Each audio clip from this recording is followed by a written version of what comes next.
এই ভিডিওটা আমার মহালয়ের দিন তুলে রাখা ভিডিও। আমাদের মন্দিরটা কমপ্লিট হয়ে গেছে আর প্যান্ডেলও হয়ে গেছে। এটা মহালয়ের দিন পরের দিনের সকাল, বৃহস্পতিবার। ঘড়িতে বাজে 6টা। চান টান করে রেডি করে নিয়েছি, কারণ আজকের দিনটা আমাদের কাছে অনেকই একটা স্পেশাল দিন। আজকে মন্দির প্রতিষ্ঠা দিন। আমাদের গ্রামের নাম বাঘাটি চণ্ডীমঙ্গল সেবা সমিতি ক্লাব। এই ক্লাবেরই মন্দির, দুর্গা মন্দির আজকে প্রতিষ্ঠা হবে। আর এই সমস্ত আয়োজনে আছে এই গ্রামেরই বাসিন্দা। তো দেখো, সকালবেলা এখানে পুরোহিত মশাই এসেছেন, এখানে হোম হবে সেটাই রেডি করছিলেন। অন্যদিকে ভোর 3:30 4টের সময় গাড়ি গিয়েছিল, অনেকেই গিয়েছিল গঙ্গা জল এনে মন্দির ধোয়াবে বলে। তাই তারা জল আনতে গিয়েছিল, তারা আসছে। তখন প্রায় 6:30 বাজে। একে একে সবাই আসছে। একটা গাড়ি গিয়েছিল, সবাই সবার মনস্কামনা পূর্ণ করার জন্য এবং মন্দির ধুইয়ে দেবার জন্য জল নিয়ে আসতে গিয়েছিল, গঙ্গা জল। রাত জেগে গিয়েছিল, খুবই আনন্দের ব্যাপার। আর এই যে ওরা সবাই চলে আসে এবং একে একে ওরা মন্দিরে জলগুলো রাখতে শুরু করে। তো তারপর একটু ওখানে বসে ওয়েট করে।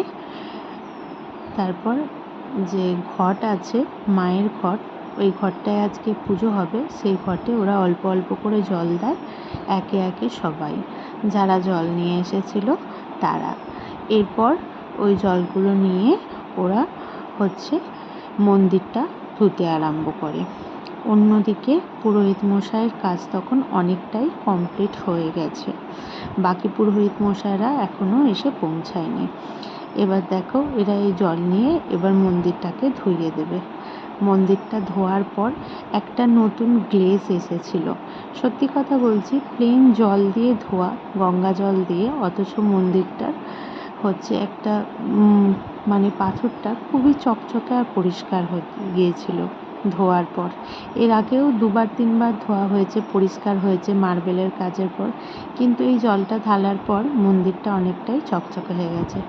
খুবই আনন্দের সঙ্গে সবাই গিয়েছিল, আর সবাই আনন্দের সঙ্গে ওই দিনটা আমরা পালন করছিলাম, সবাই আনন্দে কাটিয়েও ছিলাম। অন্যদিকে ওইখানের কাজ মেটার পর বাড়িতে চলে আসি, খাবারের ব্যবস্থা করতে হবে।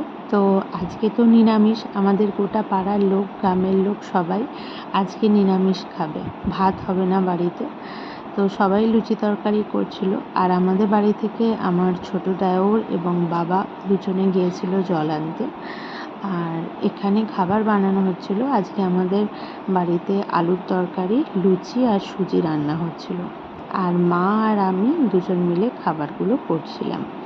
প্রথমে আলুর তরকারি আমি করেছিলাম, তারপর সুজি করেছিলাম। সুজিটার ক্লিপ নেওয়া হয়নি। আর মা এদিকে ময়দা মাখিয়ে রেডি করেছিল, আর একে একে আমি বেলে দিচ্ছিলাম, মা লুচিগুলো করে নিচ্ছিল। এইরকমভাবেই হাতে হাতে তৈরি করা হলো খাবার দাবার।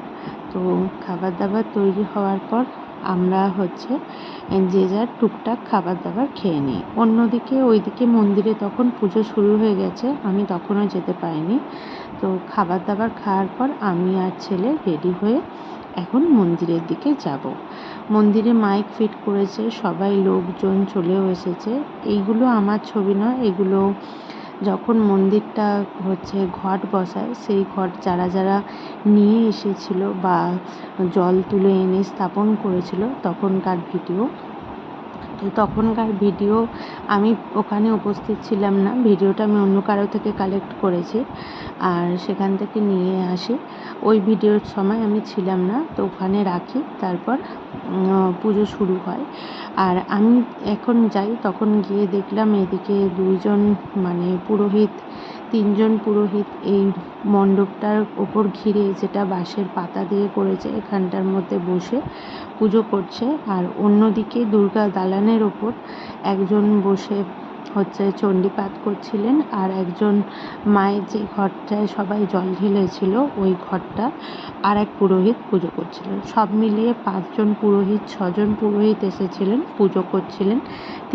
5 জন পুরো করছিলেন আর একজন জোগাড় করছিলেন। আর দেখো, এটা হচ্ছে আমাদের গ্রামের লোকজন, মানে পাড়ার লোকজন বলতে পারো। আমাদের গ্রামে 4টে পুজো হয়। আমাদের পাড়াটা হচ্ছে বাঘাটি উত্তর পাড়া। এই পাড়ার যত লোকজন সবাই মিলেই প্রায় চলে এসেছিল। সেই দিন সবাই আমরা এই মন্দির প্রতিষ্ঠার দিন বাইরে ওখানে বসেছিলাম এবং আনন্দ করছিলাম, সবাই কথাবার্তা বলছিলাম। তারপর দেখতে দেখতে হোম শুরু হয়। হোমটা প্রায় চলেছিল 2.5 ঘন্টা ধরে। মন্দিরে প্রতিষ্ঠার জন্য মন্দির পুজো করতে বসেছিল প্রায় 11টা নাগাদ। ওটা কমপ্লিট করে সেরে উঠতে 5:30 বেজে গিয়েছিল। অনেকক্ষণ ধরে পুজো হয়েছিল, আর আমরা অনেকক্ষণ ধরেই সবাই কিন্তু ওখানে বসেছিলাম, বসে বসে পুজো দেখছিলাম। আর এই মন্দিরটা তৈরি হওয়ার পেছনে অনেক কথা আছে, কারণ সবাই তো সবার ভালো মন্দ দিক থেকেই থাকে। একটা মন্দির তৈরি করা এত সহজ ব্যাপার না, অনেক বাধা সমাধান করে তারপর এই মন্দিরটা তৈরি হয়েছিল। সর্বশেষে মন্দির হয়ে যাবার পর আজকে প্রতিষ্ঠার দিন, আর আমাদের খুবই আনন্দের দিন, কারণ আর 2 দিন পরেই মা আসবে মন্দিরে। এতদিন প্যান্ডেলে হচ্ছে মা আসতো, আজ এই বছর থেকে মা নতুন মন্দিরে আগমন হবে। তো এখানে তারপর হোম হয়ে যায় শেষে। তারপর যারা ঘট এনে বসিয়েছিল এবং সংকল্প করেছিল তারা সবাই উপোস করেছিল, তারা দাঁড়িয়ে ওখানে প্রণাম করে এবং সবাই ওই হোমের ওপর হচ্ছে কিছু না কিছু দান করে, মানে ঘি দান করে। সর্বশেষে হচ্ছে এখানে হোমকুণ্ডে হোম হয়ে যায় এবং সব ব্রাহ্মণরা বাড়ি যাওয়ার উদ্দেশ্যে রেডি হয়। বাকি চারিদিকটা মন্দির পরিষ্কারও করে নেওয়া হয়। এই ছিল আজকের ভিডিওটা। ভালো লাগলে অবশ্যই লাইক এবং কমেন্ট করো আর পাশে থেকো।